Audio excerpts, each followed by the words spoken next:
Number 3 number পড়ছিস। দেখ, গৌতমবাবু 2000 টাকা বার্ষিক 6% চক্রবৃদ্ধি সুদের হারে 2 বছরের জন্য ধার নিয়েছিলেন। এবার 2 বছর পরে তিনি কত টাকা চক্রবৃদ্ধি সুদ দিবেন? তার মানে কি এটা কী বলেছে? সুদ দিব। কিন্তু আমাদের সূত্র কি জানি? সমূল চক্রবৃদ্ধি। ঠিক আছে, এবার সমূল চক্রবৃদ্ধির সূত্র কি বল? কীভাবে লিখতে হয় তাহলে? 2000 টাকার 6% চক্রবৃদ্ধি সুদে 2 বছরের সমূল চক্রবৃদ্ধি। সমূল চক্রবৃদ্ধি সূত্রটা কি বল? P into 1 plus R by 100 তার পাওয়ারে এন, মানে সময়, মানে এটা হলো টাইম, কতটা টাইম। তার মানে কী হবে? 2000 1 প্লাস আর মানে কত? 6%, 6/100, তারপরে কত? টাইম মানে কত বছর? 2 বছর। তাহলে 2000 ইন্টু এটা কত হয় বল? 106/100, এটার স্কোয়ার মানে কি 2 বার, 106/100, 1 1 দুটো শূন্য 3টা। ঠিক আছে, এবার বল, দেখ উপরে গুণ করলে কত হবে? 106 গুণ কর, কত হবে? 106, আর এদিকে হলো তোর 212। তাহলে 106 ইন্টু 212 গুণ কর, কত হবে? 6 12 72, 6 2 12, 212, 2 7 4 2 2 2 2 4 7 2 বাই কত? 10। তার মানে কত? 10 দশমিক, মানে কি 2 2 4 7 2 লিখবো, 10 একটা শূন্য মানে 1 ঘর আগে দশমিক, তাই তো? এত টাকা। এবার এটা কি? সমূল চক্রবৃদ্ধি। সমূল চক্রবৃদ্ধি মানে কি? সুদ আর আসল মিলে আছে। ঠিক আছে, এবার বল, সুদ আসল মিলে আছে, তাহলে আমার চেয়েছেটা কি এখানে?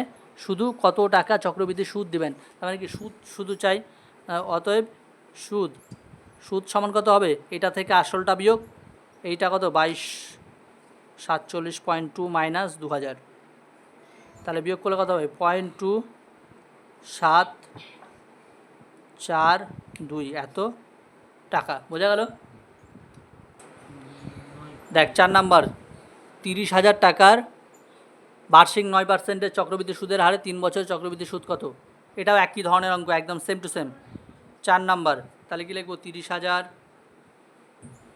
টাকার কত? 9% চক্রবৃদ্ধি সুদের হারে 3 বছরের সমূল চক্রবৃদ্ধি কী হবে বল? পি, এই যে সূত্রটা, P into 1 plus R by 100, তারপর এটি পি মানে কত? 30,000, 1 প্লাস আর মানে কত?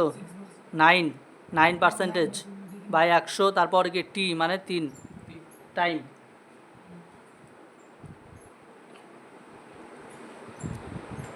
তাহলে 30,000, এটা কি হবে? 109/100, 109/100, 109/100। কেন 3 বার হলো? পাওয়ারে 3 আছে।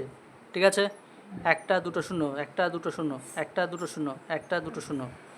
ঠিক আছে, এবার এই সবগুলো গুণ কর। 3 109 109 109 গুণ করলে কত হবে বল? 3 109